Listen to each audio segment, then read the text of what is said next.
All right, so with that said, maybe we'll move on a little bit more about like if Marvel movies are too safe. And I guess we'll start off by saying what we mean by that. Yeah. Because I think there's a lot of like misconceptions about maybe what safe is, but like Marvel movies to me are what am I trying to say here? They're fan servicey movies where it's like, all right, here's what we're gonna do. We're gonna take the characters, we're gonna put them on the screen, we're gonna have them fight. It's gonna be really cool, and that's all you're gonna see. And they're gonna say a funny line. And then you're gonna see all these characters, and then we're gonna introduce new ones, and that's it. That's the premise. And the issue is that you're not doing anything new. I feel like you're just kind of essentially. So far, it seems like compiling all the Marvel movies together, they basically have two flavors: action and humor, and it's always done in a very similar fashion, kind of thing, you know. And I mean, I still say they're great at those two things, but we've had so many dang movies now, you know. It's we need to expand out of that a little.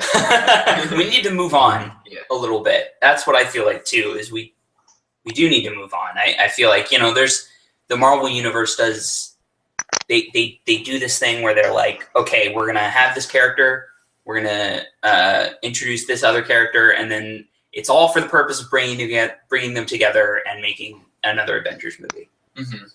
And I'm like, why don't somebody needs to do something different? And that's actually why I'm so refreshed by Daredevil. Yeah. Because it's still, they're talking about like Ground Zero, where, you know, the alien invasion happened. And I'm like, oh my God, that's so cool. But also this is different.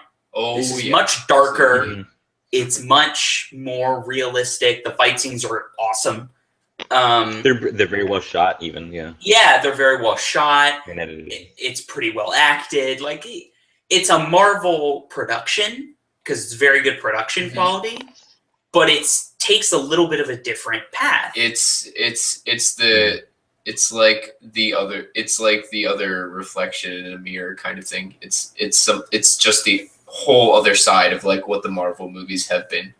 Kind of thing. It's definitely the ray of light, and I do want to mention some things about it, but I think I want to talk a little more about just the movies first, and then I'll get back to that. Okay. But yes, Daredevil is definitely a ray of light. In this process. But Eric, what are your thoughts on the Marvel movie process? Like, do you have anything to add from what we've said, or like just your feels about the whole thing? Well, Paul, you've heard a lot of my rants about it. I mean, this is basically why you invited me, was because you knew it that I like to talk about this.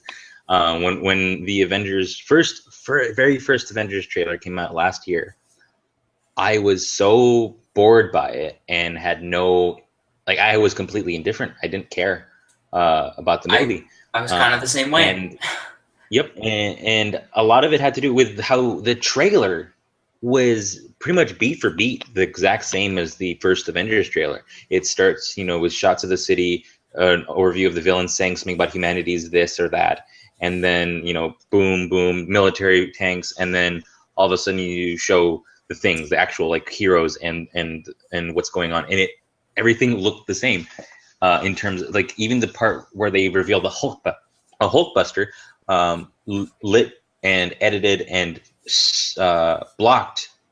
They were all done those things the same as they showed the part where they had the circle part in the Avengers 1. Plus, it also reminded me a lot of when the Hulk saved Bruce. No, wait, the Hulk saved Tony. Yeah.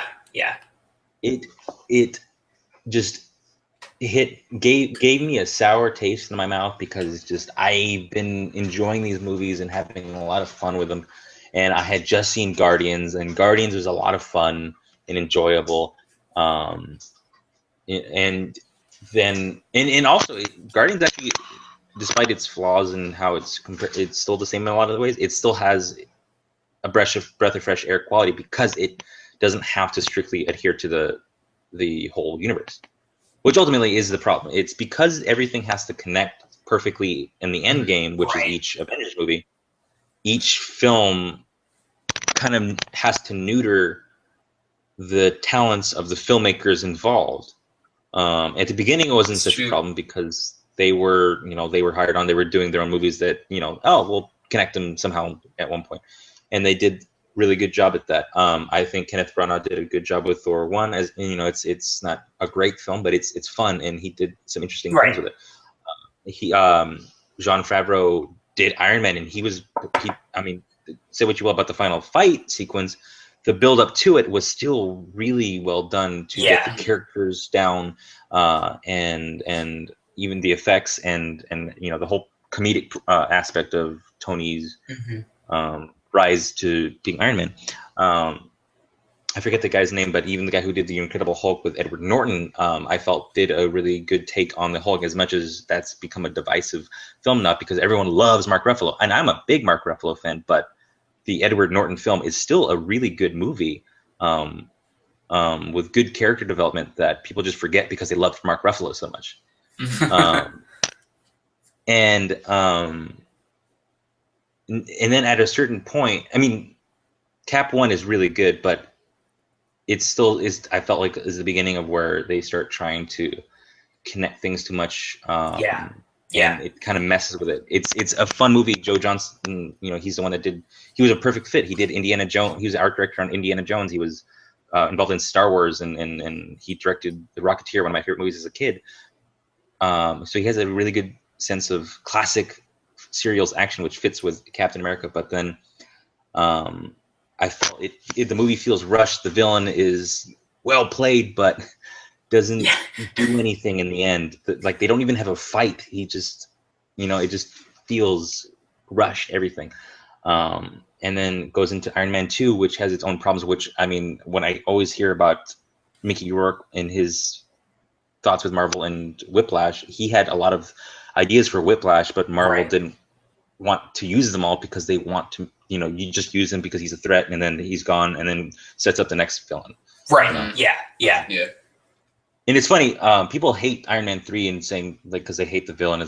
I think Iron Man 3 is a very different movie, and it still sets up the next movie better than the last few movies without, it feels different comedically. It feels different from a character standpoint. Yeah, they tried to make it more about Tony Stark rather than Iron Man. And I actually like that a lot because they show him having a real sense of like PTSD about all of these issues and dealing with them, and that's a really cool idea. It does things that people wanted to see from Iron Man for a long time because they thought the demon in the bottle storyline would be used, and it kind of did aspects of that where he's unsure of himself in a different way, just having these inner demons and things that he can't seem to get a hold of. And it's affecting his work as Iron Man, and it feels different in general.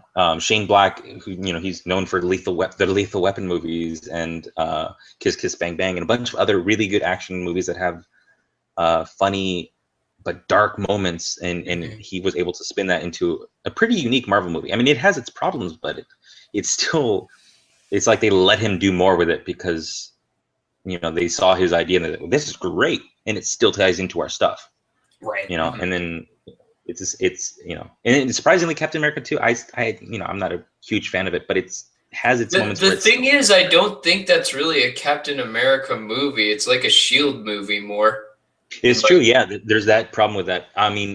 What makes Captain America 2 loved by a lot of people is that it shifts genres from the first one to this one. The first one's kind of like a 1940s like action film, like 1960s or 40s action film, and then this one is more of like a spy thriller with a lot of action. The stakes still don't feel that high in most aspects, but it's you get good characters. It's still, I don't know, it still has its faults in its action sequences, especially the big kind of like CGI pieces, and it still feels a bit rushed. And then everyone knows about Ant-Man. Edgar Wright, everyone loves Edgar Wright, and he was originally signed on to do Ant-Man like 10 years ago.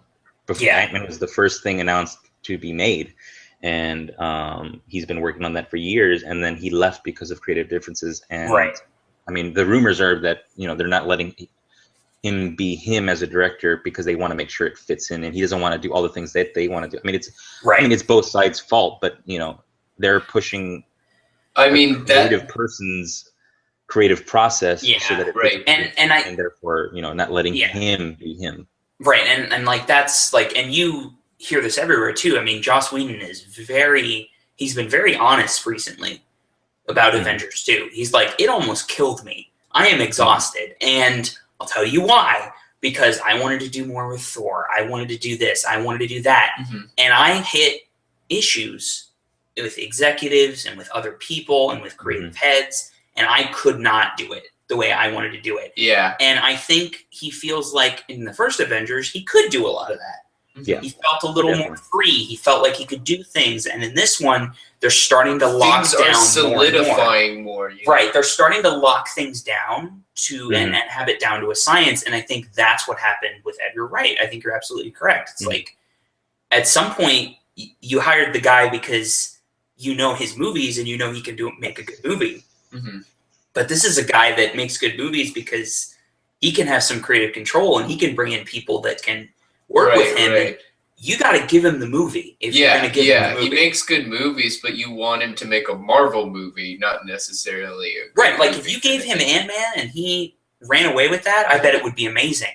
And you know what? The first trailer I saw, I went, I am not interested. I'm really not.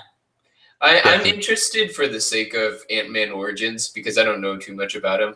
But like again, it's the same like production atmosphere and aura. Like the notes they hit are the same. Like you were saying, it's such an interesting point you brought up, Eric, because like I think it's really true about another thing about like this whole like comic universe, like trying to film adapt it. It is a double-edged sword because you do have to fit things in very similar feels, otherwise they won't fit. It's like, what is it? Like, you have Justice League. Are you gonna freaking bring like Christopher Nolan's Dark Knight with that Green Lantern movie? It's like that wouldn't work at all. So it's like it's understandable why they're doing this because to a certain degree they do have to have the same feel so all the cogs can fit in together when the time comes. But I feel like the individuality of these heroes might suffer, well suffer for that if they continue in that same direction. Oh yeah, that's definitely, the main thing that, what can ruin everything. Because in the team up, the characters kind of like become one-dimensional as opposed to their fleshed out characters they get in their individual movies. The actors really do a good job of doing what they can with the scripts that they can in the stories that they're given to give us still a good nuanced exploration to the person. I mean, and it's the same thing with like any of the other comic book adaptations. But when you have to go to this next movie altogether, they all just have to, like we were talking about earlier, they all become quippy smart alecks. Yeah. Right. I mean, there are good hints in this one. I mean, when I was talking about earlier about how I don't feel excited about the next movie, which pretty much I think the next exact movie is after Ant-Man is Civil War, is that there's no build up to it really. I mean, they have hints to it, how like, Tony created it, and they're like, wait, you created this? How could you, sort of thing? And we're supposed to be a team. You're supposed to keep us in the loop. And there's a tension throughout the movie, but then Cap and Tony just kind of make up at the end, and which is fine that they kind of go their separate ways, and they're like, yeah, we made up, but they should. I mean, they don't show any like, they show Cap next going to train the new Avengers, but they don't show him at all feeling like, do I really trust him, sort of thing, which could have been good. They don't do Yeah, there were many like they're gonna fight. There were many like prime examples. I feel like that Avengers 2 could have like really just initiated Civil War. The one big thing being like the creation of Ultron kind of thing being a division, but obviously that didn't bother him enough. Like another thing I was thinking, of course, this wouldn't happen is like when the giant floating island was rising up. Originally, what I was thinking is like right then and there, Iron Man and Captain America would have a disagreement of whether they should destroy the island or not, and then something really bad happens because of that. But like, again, like don't take any risks with that. We don't want they have to save everybody. They have to win everything. Kind of thing, you know? Yeah, no, and that's the problem with these movies being too safe. You're absolutely right. Like they could have done something cool there. You're right. Where there's already been some division there with the. I was expecting something. Yeah, there was this tension in that scene where damned if you do, damned if you don't, and Tony seemed to want to do one thing or either of the things because you got to sacrifice people, but Cap had none of it because he doesn't believe in that. And it's an interesting scene. But then, out of nowhere, Nick Fury comes with the helicarrier and saves it and helps helps them decide on something that they didn't even have in the first place. It was a very Deus Ex Machina thing that just, once again felt forced and whatever. Yeah. I mean, it's good.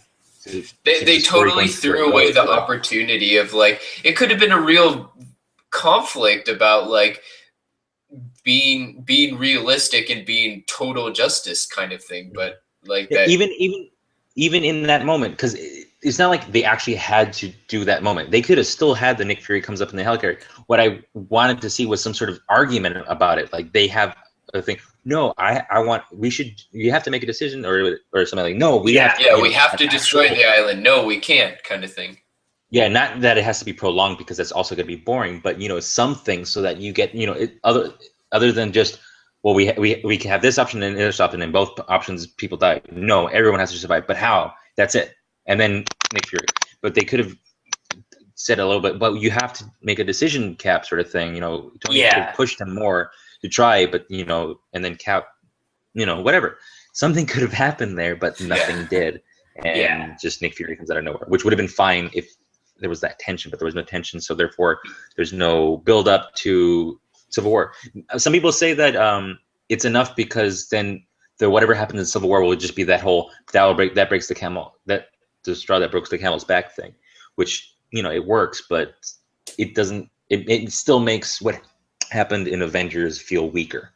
And that still has to be a fact of like, okay, you have to pull something like even more devastating just like out of nowhere, like with even less time, if they're going to pull the conflict right out of that movie or maybe one movie. I don't know what other movie they could kind of thing. Like you basically have to start the beginning of Civil War as the Hero Registration Act or whatever they're going to call it, and then suddenly it's like, oh, now they're fighting. Okay, now we're into it, which is just going to be weird. It's going to be super fast-paced. And I guess the one thing they could do, like, with the pieces they've chosen so far for, like, Civil War is, like, half the movie being the dispute and the other half being the fight and the division and leave them divided.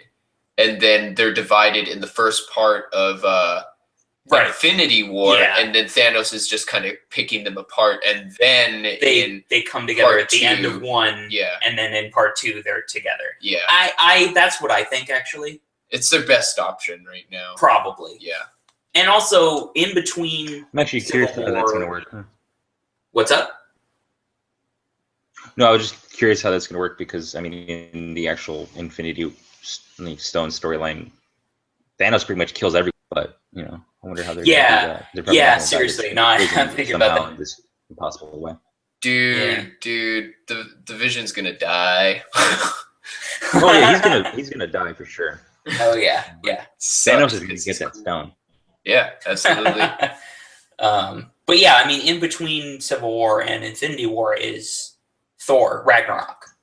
There's another Thor movie. So Or is that before Captain America? No, it should be after. That's after Captain America. I think basically it's Captain America, then Thor Ragnarok, and I think it's going to be Inhumans. I forget if they announced it's Planet Hulk. This is another one of those things that annoyed me is when they announced all these titles and people freaked out like, oh my God, Civil War. Oh my God, Inhumans. Oh my God, another Guardians of the Galaxy. Oh my God, this and oh my God that. Was how people didn't seem to realize that, oh, I have no more news to look forward to. I have no more surprising to me except for the whole story. Seriously. There's nothing for me now. And it was a 1-2 punch where I saw the Avengers trailer. I think 1 week later, I saw the fake version of that listing with the release dates where everyone was I saw it all over Facebook like, oh my God, it's going to happen. And it was an official thing. And most of them were wrong. And then a week later, the real ones came out. And then it was like, oh, you revealed everything. I don't care. Now I don't care. I just don't care. And it ruins. I mean, I don't like hype. Hype can ruin these big blockbuster things for me because, you can be disappointed so easily with hype. Also, hype makes you very annoying. But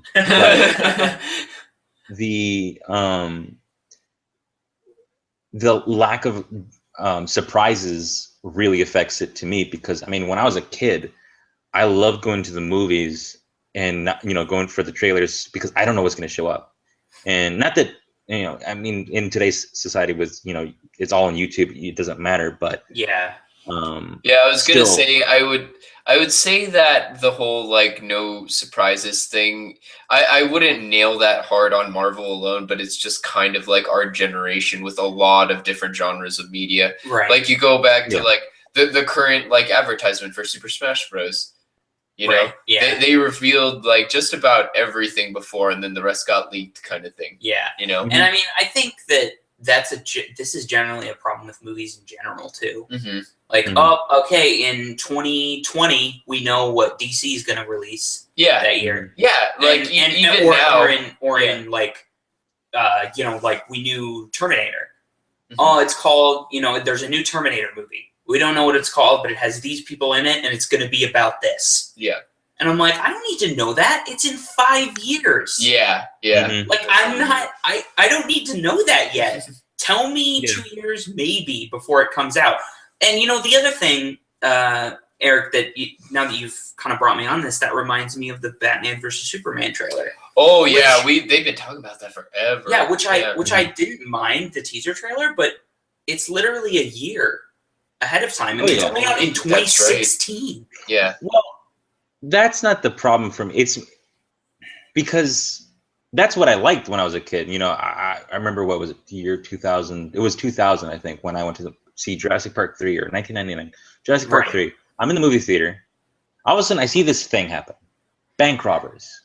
They're robbing a bank in New York City. It's really haphazard. Craziness is going on. People are screaming. They're, action, then they go off on a chase. The police are chasing them, and all this stuff. And then all of a sudden, they get away in a helicopter, and you think okay, what is this movie about? What is this commercial for? And all of a sudden, their helicopter's caught in something, and then it's revealed. Then they're being pulled like crazy back and forth around the New York City. You still don't know what's happening.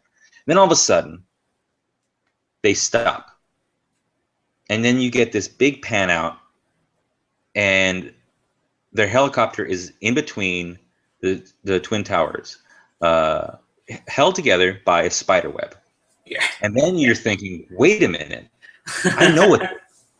And then you realize, oh, it's Spider-Man, and they show Spider-Man, and you freak out. And it's not like, I mean, still, they don't have to. It's not like how it is nowadays because of all the other things, but a year in advance is not a big deal. The Dark Knight had a really good teaser trailer, or, Dark Knight. They all have really good teaser trailers, but my problem is still more that laying them all out, the cards out on the table sort of thing. You're expecting it. Yeah, and I mean, like, I know what you mean, because it's the whole lineup thing that bothers me. Okay, it started with, here's Marvel's MCU lineup. Then it went to, okay, so then DC did it. Then it went to Disney, and then Disney said, here's our lineup. And now I'm not just talking about Marvel movies, I'm talking about literally everything. Pixar, DreamWorks live action division. They have a Ghost in the Shell movie coming out in 2019. You know, like all these, and they laid them all out. And I was like, I don't need to know what's going to come out in 2020 or 2021. And it is a little aggravating because then you're stuck waiting for so long on a lot of things, and it's all the more like detrimental when something gets delayed because you've like promised it so far in advance at a certain date, et cetera, et cetera. Yeah, and this has happened. Yeah, I mean, this is what has happened. Video games, I feel like, learn this lesson. Oh yeah, because now they don't announce something early. Experienced, I don't know if completely learned yet. Okay, all right, that's fair. That's fair. No. I actually no. I do feel like they have kind of learned that. Yeah. But they don't. They've learned that they need betas and they need people to experience the gameplay. Right. It can be in development for 3 or whatever years, but you need people to be able to play it at some point. That's true. And that comes with a whole other host of problems that's not for this podcast because this isn't a gaming podcast.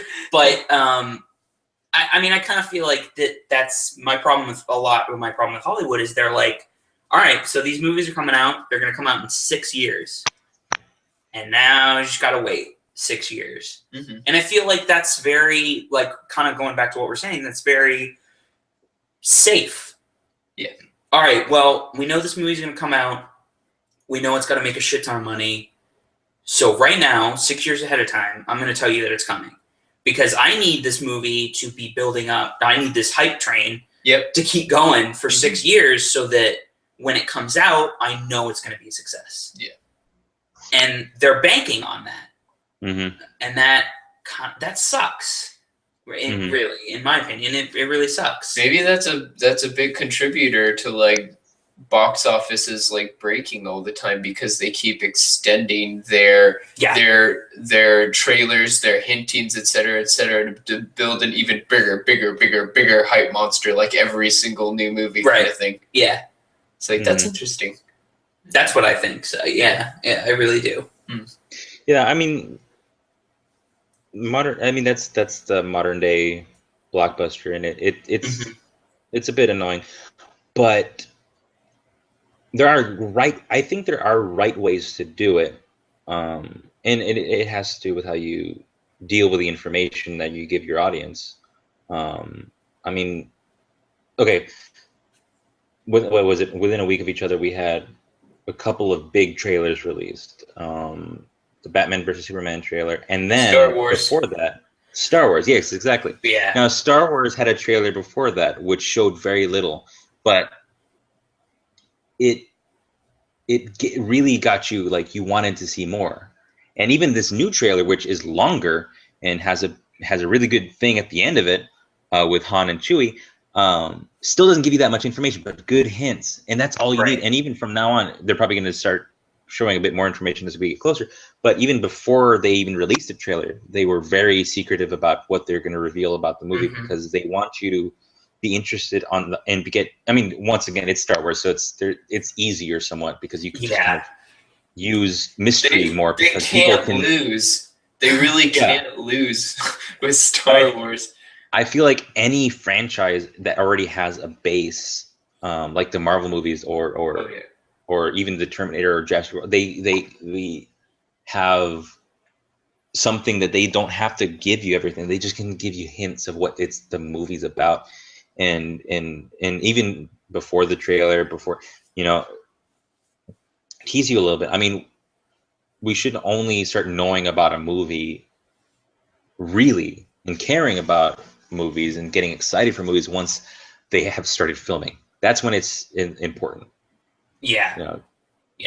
Suicide Squad people were talking about for a long time, but I didn't really start caring and getting interested after the casting until they started filming. Now it's going to start getting interesting. Now I can maybe get a feel for what I'm going to see, and get a little excitement. And I didn't care really about the Batman versus Superman until I started. They started filming. I wonder what might be revealed. And even then, I don't want to reveal myself to everything. I mean, Deadpool's showing. If you go to Ryan Reynolds' Instagram, you'll see quite a few pictures of him as Deadpool, Right. And they're really good pictures, but I don't need it all because I want to still be tantalized. I mean, ultimately, it comes down to the audience. The audience wants to ruin the experience for themselves by looking at every spoiler, looking at every trailer, looking at everything, and then complaining about knowing too much in the end. Either that, or I know there's too many people that also complain. that portion that like they can somehow get hyper and hyper and hyper and hyper And then till the entire movie, till they're like their heads are like exploding with confetti coming out, kind of thing. I was once like that. Oh yeah, absolutely. And I don't remember when it stopped being that way. I mean, I can't remember what specific movie, but I remember being very hyped, going to the movie, enjoying it. Oh, you know what? It might have been Green Lantern. I was very excited for Green Lantern. That's basically, when I met a lot of, like Sean, and then where I eventually met you from them, Paul. Yeah. That's when I first hung out with everyone, and we watched Green Lantern. We watched it, we laughed, we enjoyed it.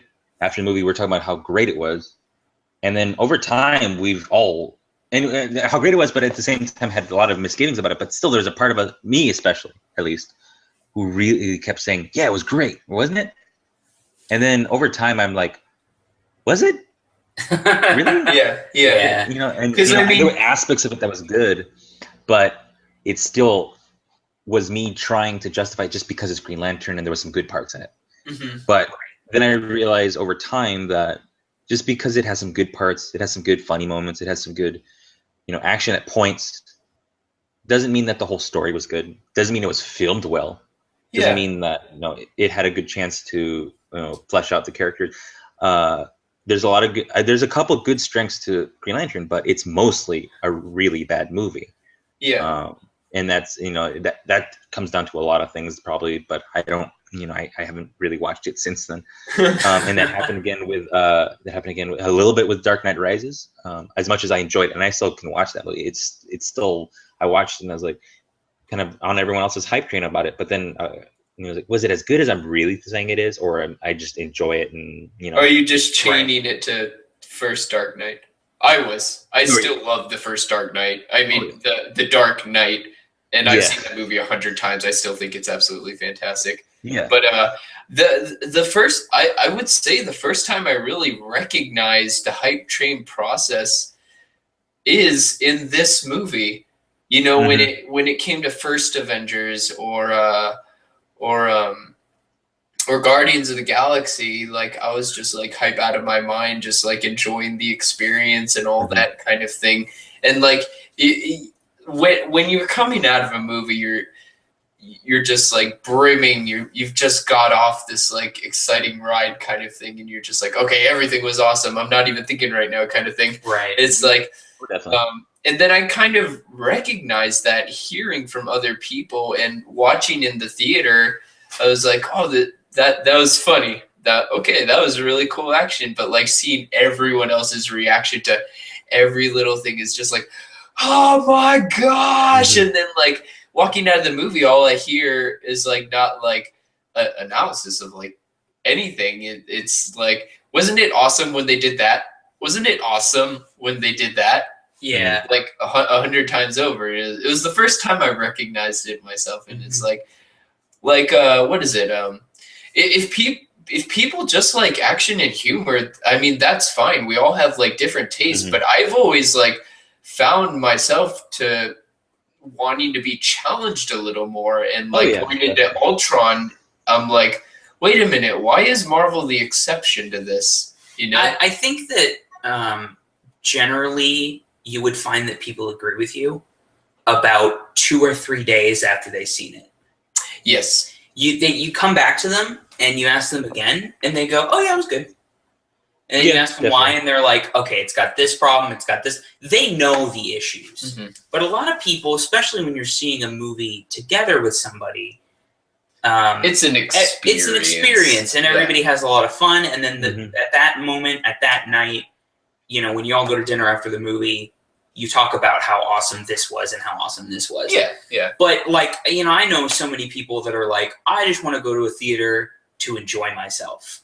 I know a lot of people that say that. And then when I talk to them about actual movies, they are really not just walking into a movie theater to enjoy themselves. They're also walking out of the Avengers, because I have a very good friend who I talked to about this, who is normally like, I just want to go to a theater and see some cool action, whatever. Walked out of the theater like, yeah, it was okay. And I talked to him about it. He's got the same problems I do. Oh, yeah. So I feel like a lot of people still recognize those problems. But when they come out of the movie and they're like, I just spent $8 to see, Iron Man and Hulk fight, and that was awesome. Yeah. Whatever. It was worth it. I feel like they still know that stuff is there. Oh, yeah. You know what I mean? And less people, I feel, are ignoring that because we've seen the Marvel formula so dang much. Yeah. It's becoming more and more apparent. That even they're sick of it. Like, even, this same friend that I was talking to, I asked him about, like, the action, and he goes, yeah, the action was cool, but there was a lot of it. It was almost like I had seen a lot of it before. Yeah. And I kind of walked into the movie theater like, yeah, it was good. And that was pretty much his opinion of it. Yeah. Whereas he went and saw Dredd and loves Dredd because it's got, ridiculous slow-mo action scenes. And it doesn't matter that there's a lot of scenes in Dredd that are like, what is happening? He was like, whatever. And he thought it was awesome. Yeah. And he loves that movie. We all got our tickle buttons for stuff that was like falling. Like the new Digimon. Have you heard about the stuff going on with that? Yeah. It's gonna be a 6-part movie, and the trailer for it, oh my gosh, like I'm gonna be like saying that is the best thing ever. And, like, not gonna hear otherwise, because that's my childhood thing kind of thing. But I'll be aware of it, but I won't hear none of it. Yeah. Definitely. But yeah. Oh, go ahead, Eric. No, I was just saying, that's part of the whole, hype train sort of thing. The whole experience. Yeah, it is ultimate. It does come down to, like, you watch it with friends, and it's a fun time, and I love it every time. I would get to see movies with you guys and feed off your energy. I mean, I'm watching it in my own way because, I'm a movie guy in general. Yeah, absolutely. I watch a lot of different kinds of movies, so watch. I mean, I've since I guess I've been describing it since the Avengers 2 trailer came out. I like the Avengers is my candy. Yeah. But it's my sweets. But I also like my vegetables. Sweets, you're gonna get a stomach ache.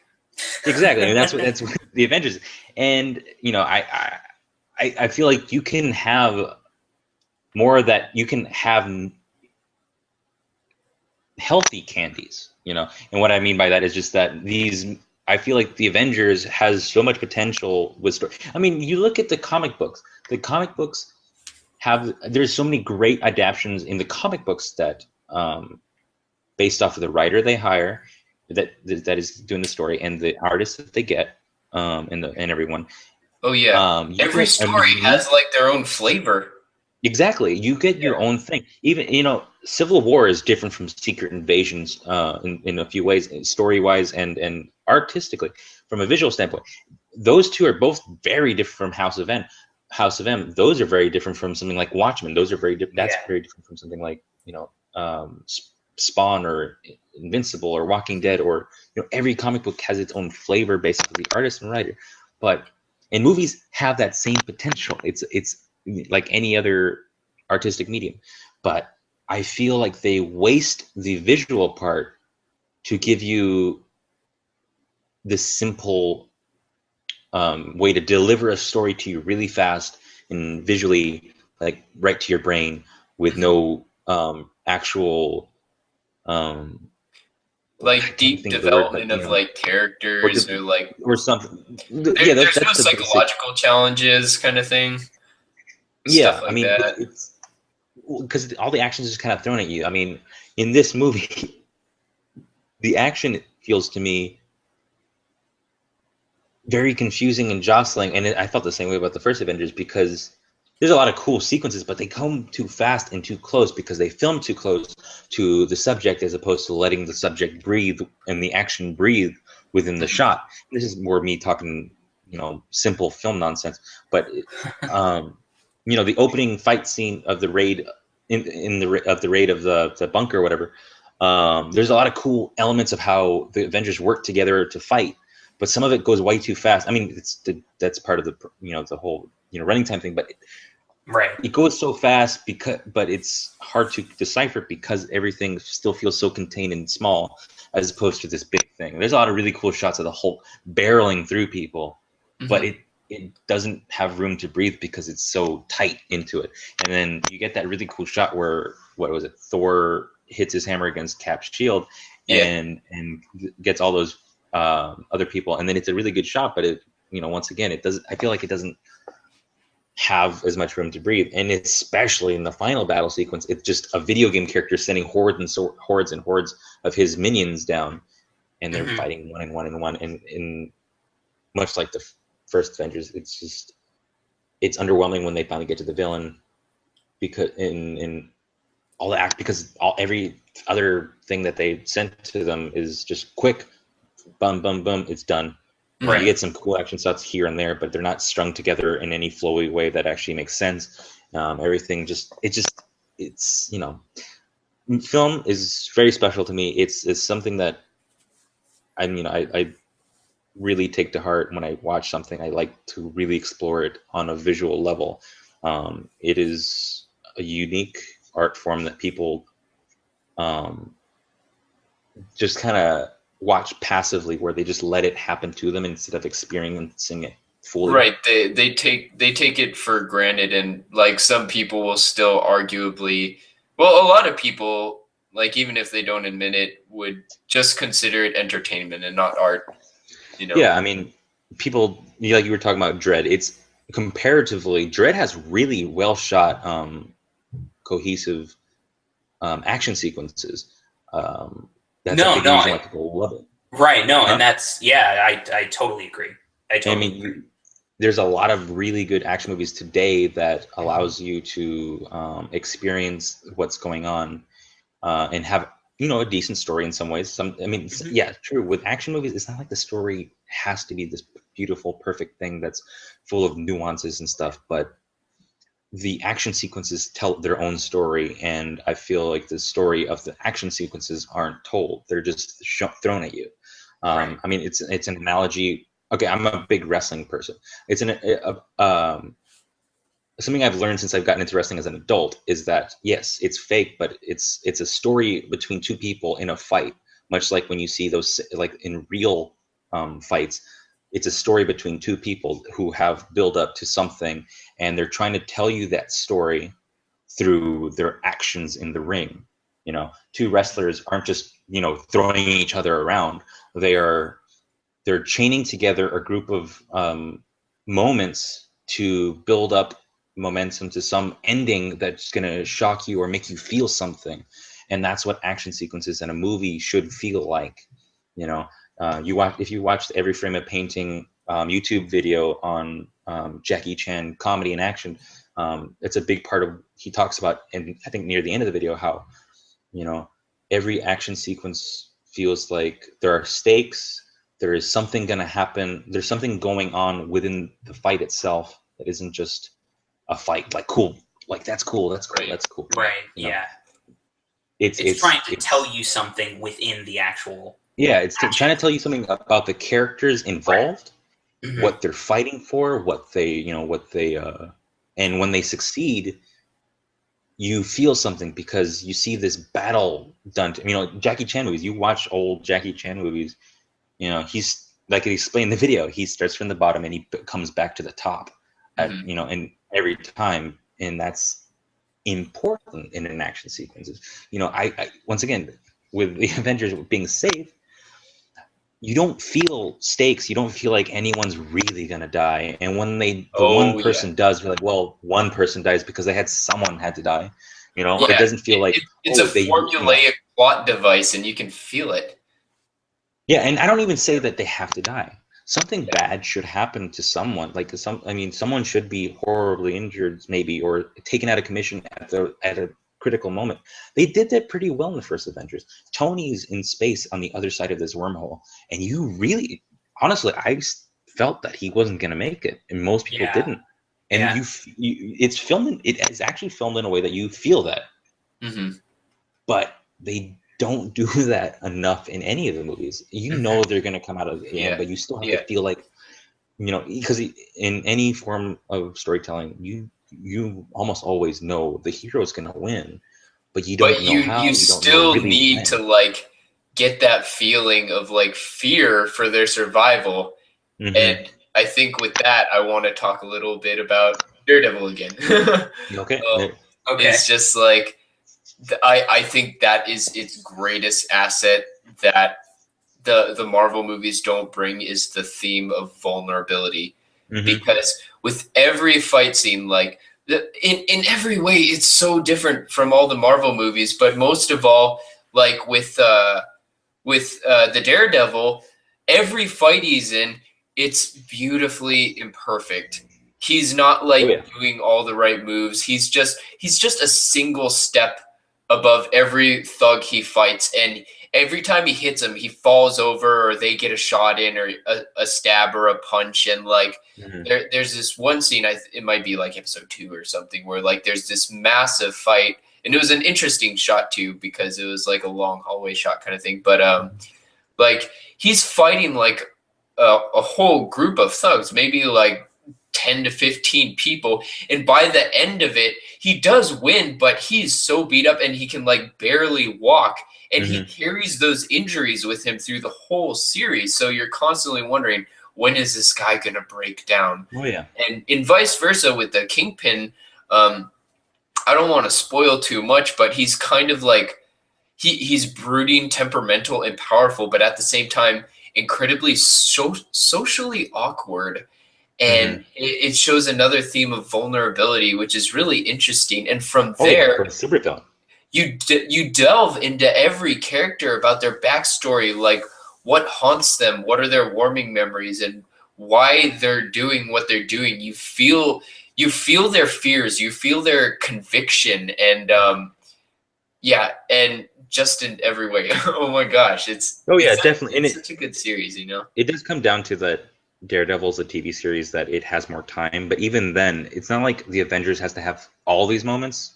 You should be able to care about them because of the previous movies, and plenty of people do. But I feel like they do for the wrong reasons, because they just love the characters because they're funny or something like that. But they don't love the and they or the whatever made up thing they make about how their backstories really are within the movie universe, because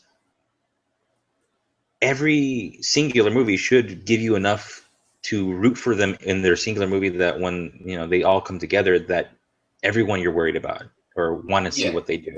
They need to bring on the empathy, and that's a lot harder than some people think, I believe. It's not like it's a very easy similar solution. it's very similar to how I feel about the differences between Avatar: Last Airbender and Korra. Like I won't get into it too deep, but I feel like Korra just lost all the great empathy tools that Last Airbender had. Okay. With the characters. I haven't.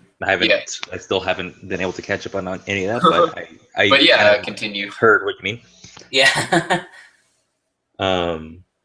But yeah.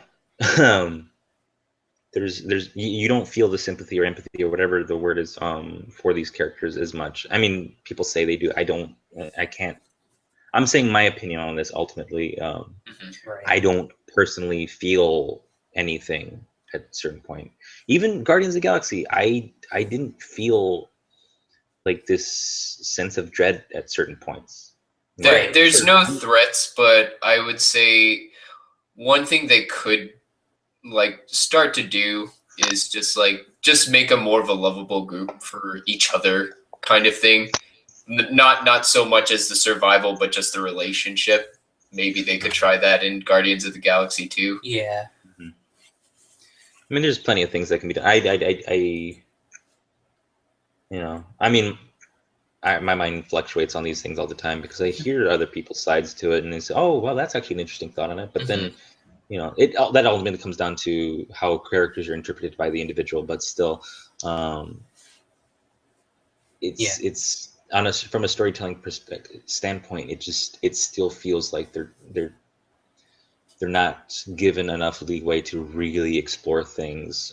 I mean, I like the Thor movies, but there's I still don't feel like enough of what those worlds are explored, because especially with Thor 2, I feel like a big part of the problem with Thor 2 is kind of the romantic aspect, because it's I like it, but I don't like it because it feels like it takes up more of the story than it actually needs to.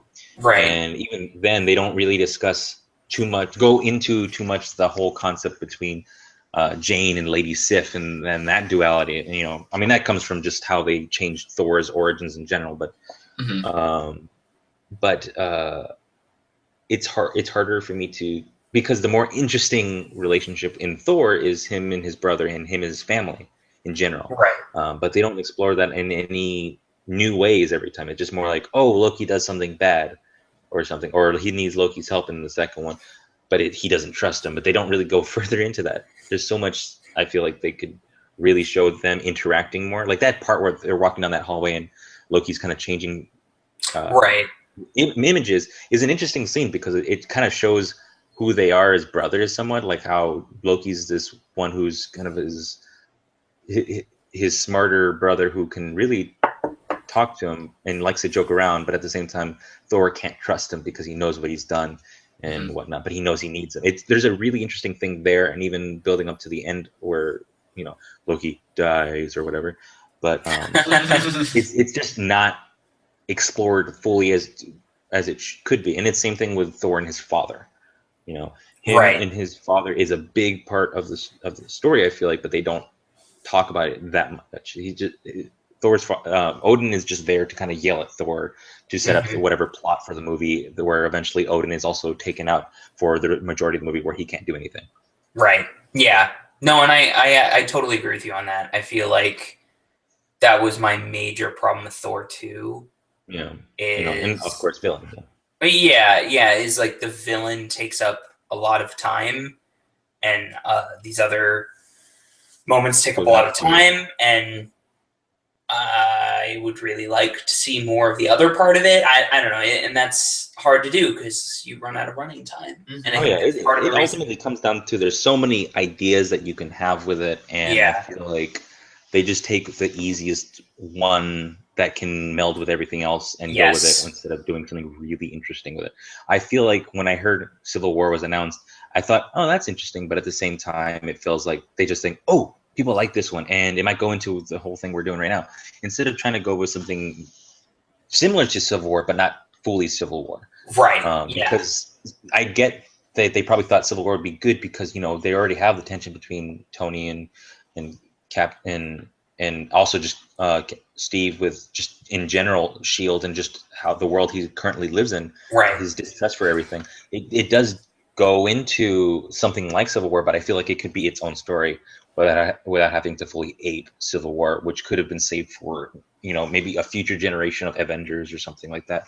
Yeah, but as we have it, it's going to be Avengers 2.5, basically. Yeah, and that's another thing that I don't like about it, is that it's Captain America Civil War, and which I feel another thing is like, oh, Civil War, that's an American thing. That's something that happened in America. Right. Yeah. That's true. That's true. So in America, Civil War, the intent. Yeah, you get it, guys. It's a lot of weird things that ultimately, I always say this when I talk about big blockbuster movies, and even when I complain, I judge the final product. The final product is the ultimate thing to judge, because before that, it's not really anything.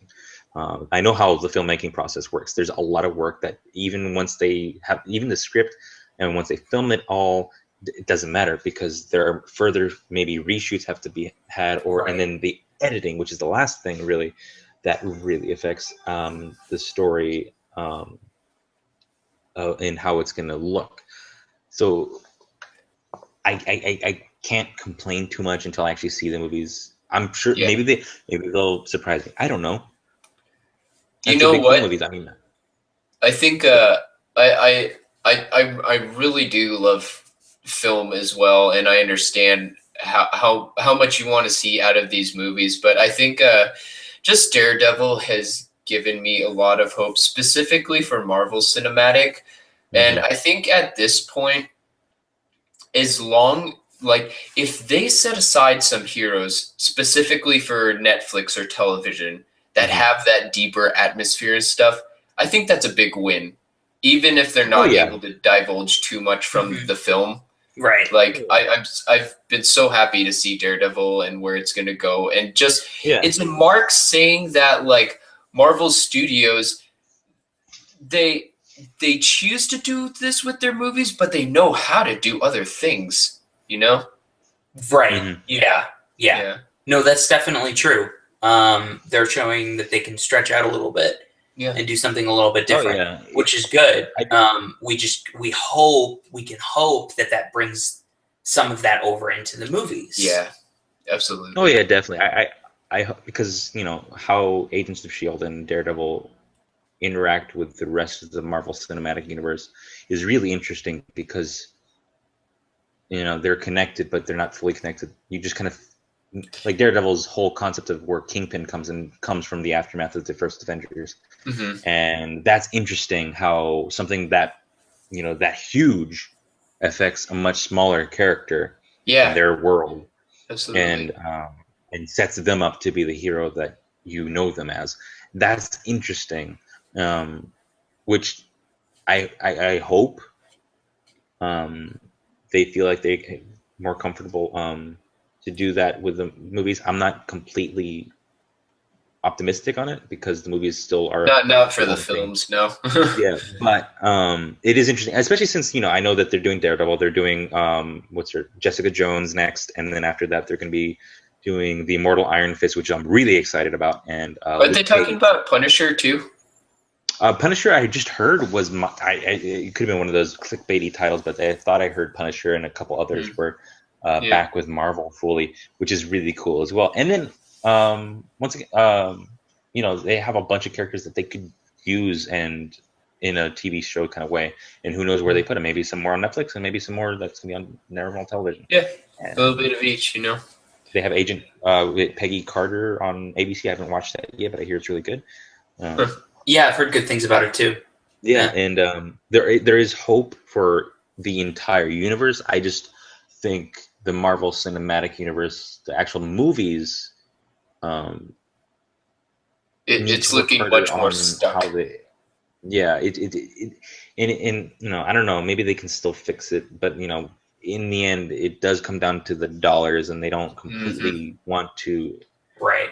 Rock the boat. Go for it. Rock the boat. Yeah, especially because just to adhere to a bunch of like actual film nerds who appreciate more nuance to their films. I mean, we're not a big enough of a population. It's really not. I mean, I have I talk to a lot of people about movies, and not as many people care about it as much, I guess, as I do. I can talk to a lot of people about I love have you ever seen this Charlie Chaplin movie? Have you ever seen this this one Hitchcock movie that isn't Psycho? Have you seen like recently? I'm talking to people about It Follows. Have you seen It Follows? What's that? I don't even. Oh, it's that movie. I don't really care. It looks slow. It looks boring. I had a friend complain about it because it literally didn't have a blockbuster budget, which is ridiculous. It is I think a well shot, beautiful. It's one of those things where it does a lot with its small budget, and, right? Okay. It tells a good story visually, and the actors are good, and the music's great. I mean, I've not played Fez, but Disaster Piece, who did the music for Fez, did the music for this movie. Did he really? Now I really need to go see this movie. Yeah, I've been listening to the score a lot. It's really unsettling, but beautifully pieced together. But I can talk about these movies, and people like look at me with blank stares. But then I can mention, what about I haven't really seen Fast and Furious. I haven't seen. Or I haven't, I'm not really excited for Avengers, and they look at me like, "What are you talking about? They're great. They're the best movies that's ever been made."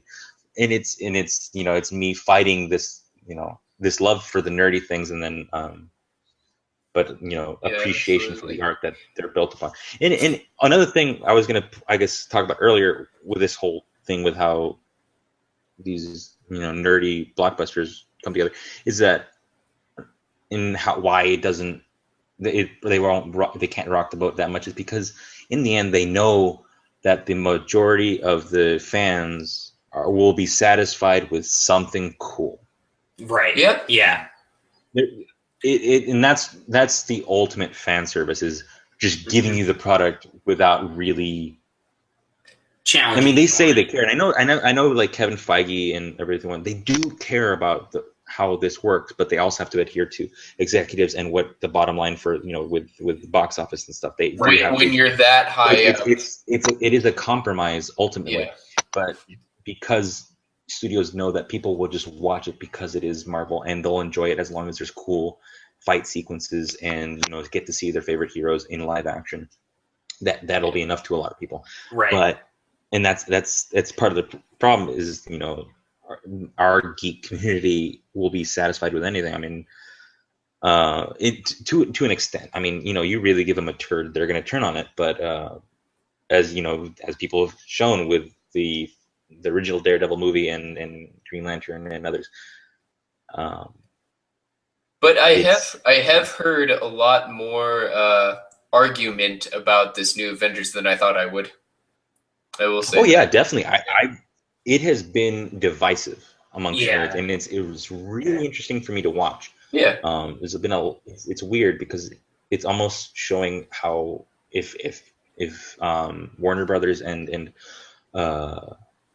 Disney aren't careful, people really are going to be burned out on these superheroes. Yeah. I don't really think it's going to be soon. It feels already like people are burned out because they feel the wheels are in motion for that if they don't change. Mm-hmm. Yeah. But we do have to start wrapping up. Is there any closing comment you want to make?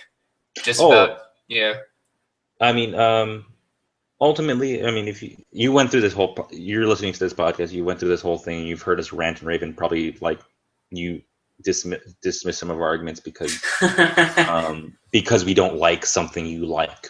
Right. That happens. But what I want to say is, I'm not condemning you to not watch this. Still enjoy these movies. I still do.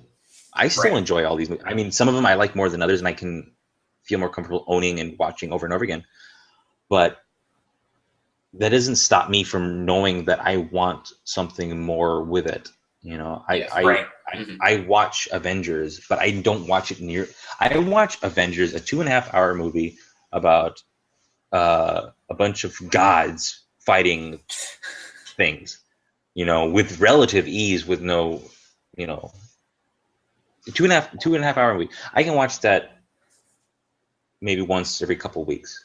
I can watch a movie that I love called Zodiac, which is a 3-hour movie about the case of the Zodiac serial killer, also with Mark Ruffalo, everyone's favorite. I can watch that 3-hour film with no problem or boredom because the story is compelling and shot well and performed well by not only Mark Ruffalo but Robert Downey Jr. right before Iron Man. Wow, cool. That's when I first fell in love with Robert Downey Jr. I had never seen any of his stuff really until that year, a year before Iron Man, but that's because I need that. Yeah, right. I need that. You don't need that. That's fine. But I feel like with everything else in entertainment, you can like pop music, and you can like this music.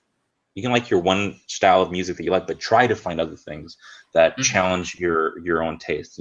People say all the time, like, "Oh, I'll listen to this. I'll never listen to country." But if you find the right song, you might feel something you've never felt before. But you don't have to just change your complete tastes. Still love the original thing you love, but try something else. Same thing with books. Same thing with comic books. Same thing with movies. Yeah. I just want people to look at what they're watching and hope that they can get more out of it. But I mean, it's ultimately like this complicated thing with movie studios, and I'm never sure if I'll get to see my version of what I would love to see from a Marvel movie or a DC Comics Right. movie. But Yeah. I can only hope. That's all I can say about that. Oh, Yeah. and I was also going to say earlier about Quicksilver thing. Just in general, people need to stop like going crazy over X-Men's version of Quicksilver, like he's this original thing, and how he's much better than the Avengers version of Quicksilver. They're both very interesting in their own ways, but still, the X-Men version had one cool sequence, and that's the only reason you like it, not because. Yeah, no, seriously. I haven't seen this movie. I don't know. So I'm totally with you on this one, Eric, and I don't really understand the hype because I saw it and it is very cool, and I was like, hey, he's funny. Once again, and that was like I said earlier. He's a Wally West ripoff of, he's a Flash ripoff. Pietro is a, sardonic, brooding character, not this snarky character. It's interesting and funny, and I liked where they went with it, but ultimately, you like it because of that one sequence. Yeah. That's it. I've never heard anyone say anything else about him but that one sequence, and it was funny. Yeah, that whole movie is weird anyway. But yeah, that part just kind of the cherry on top where I'm like, I don't really Oh, okay, so it's over. Is there We'll never see him again. Is there any last thing you want to say about this whole discussion? Yeah, no, I'll say that I totally know what Eric is saying, and I agree with him a lot on this. I think that's also why I watch movies, and I want to go see movies that are a little more interesting than just this kind of Avengers thing, what I'm guessing is going to be over and over again. Yeah. And that's why I'm not really super excited for the next Marvel movies. Yeah. I think I'll go see a couple, but I never saw Captain America 2 in theaters, and I don't really regret it. Yeah. And I think all I want to see out of these Marvel movies is for it to be a little more interesting. Just add in a little something extra that you haven't had before. Right. And show me that. And I think I'd like to, that's what I would like out of this. Yeah. But like we're talking, be a little more risky with what you're doing. Right. I get that you have millions of dollars that you have to make, but maybe you decrease the budget on one of these. I mean, that's what Ant-Man was supposed to be. Oh, yeah? It's supposed to be kind of smaller budget. I mean, smaller budget for a Marvel movie is still a huge budget. Yeah, yeah. But kind of smaller budget. Edgar Wright, he's getting to do his own thing. Let him do his own thing. Let someone do that. Yeah. Let someone take the reins and really do something different. Right. And I hope that gets kind of swept up in this whole thing, or I hope DC does something, it pays off big, and then Marvel has to answer with something like that. Oh yeah, that would be ultimately that might be the thing. Right. DC does something interesting where people fawn over it, like another Dark Knight kind of thing, because Christopher Nolan once again had his own take on it. Right. And people loved it, and they have to answer to a new version of that. Where it's their team up in that regard, then that would be neat. That would be cool. Yeah, and that's what I think is going to push it. And I hope if that's the final straw and that pushes it, I'm glad. And I want to see what comes after that. Right. I want to see what comes out of Marvel after that. Absolutely. For now, I'll keep seeing it with friends. I'll enjoy it. Yeah. And I'll walk out of the theater with a smile. Once again, enjoy it. And also, don't hate me for what I say.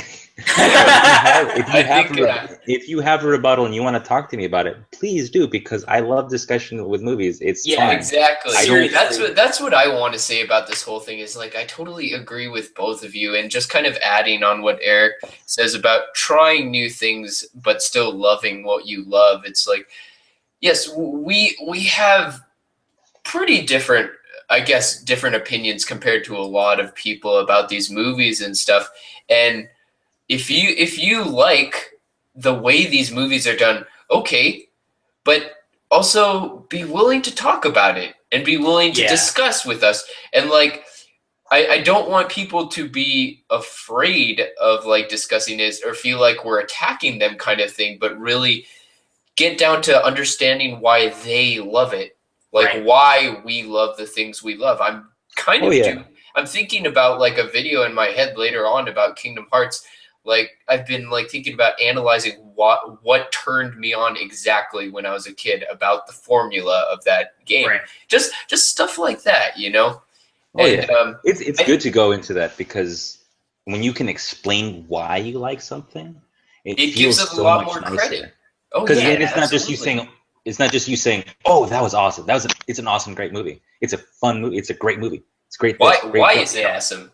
Yeah, Why? why? Yeah. Yeah. Because it was so awesome. You know, I've heard that so many times Right. for many things that I want to. You know, I'll check it out based on my own interest, not because someone else told me. Because most of the time when they tell me, it's just it's awesome. Right. I like hearing nuance and reasons. Yeah, absolutely. Sell me it. Sell it to me. Right. I've been actively trying to lower my number of awesomes in my articles specifically for you, Eric. I've noticed. I remember we had that discussion. I will be starting my own blog hopefully soon, where I will be writing about movies. Oh Nice. my goodness! Tell us when you start that, and we 100%. We will definitely help get the word out. Yeah, on that. Yeah. And also, I think I'm going to link a couple articles to this that I think some people would be interested in. Is one being 4 YouTube channels that help summarize and explain comics and heroes and stuff very, very well. Mm-hmm. And then another one specifically about Daredevil and what makes it great and separates it from Marvel specifically, their secret ingredient, as I say. Yeah, definitely. And I mean, we'll definitely link your blog. Yeah, just have it up and running. Just keep us informed about that. I'm still working on it. Yeah, I know. I'm just trying to get myself behind the laptop and find some time. Yeah, absolutely. I get that. As Paul knows, I moved across the country to Pennsylvania, so I'm still settling after a couple months. Trying to figure out things in this new house I'm into. So you have to figure out how to settle. But I'm still working on what I want to do. What I was saying earlier is if people who are listening who know me, or you, Paul, or Andrew. Yeah. Okay.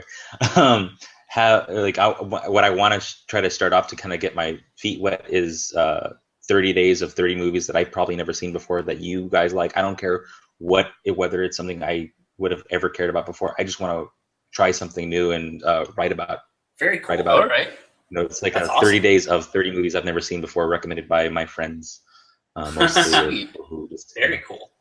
That would be nice if anyone who is actually listening to this part of the podcast wants to put up. I'll probably put up a thing on my Facebook about that in the next couple of weeks, hopefully. Yeah, well, but definitely throw a few in your face. Yeah, I'm sure you can.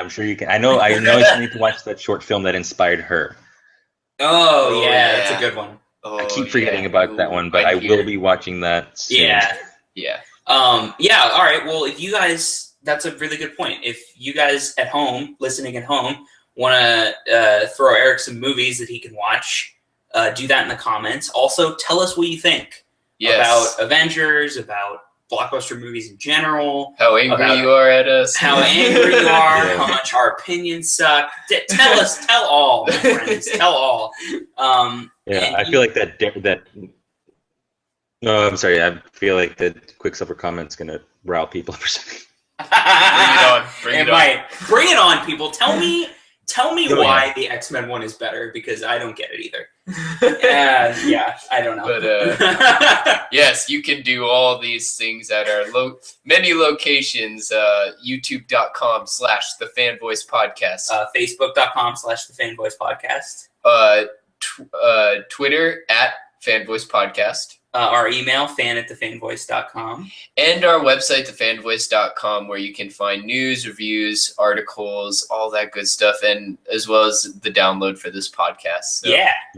So, and for anything, if you want to message me, if you're someone that's listening and don't know me and wants to yell at me, you can find me on Instagram at @SeeBackward at SEE. That's at SEEBACKWARD,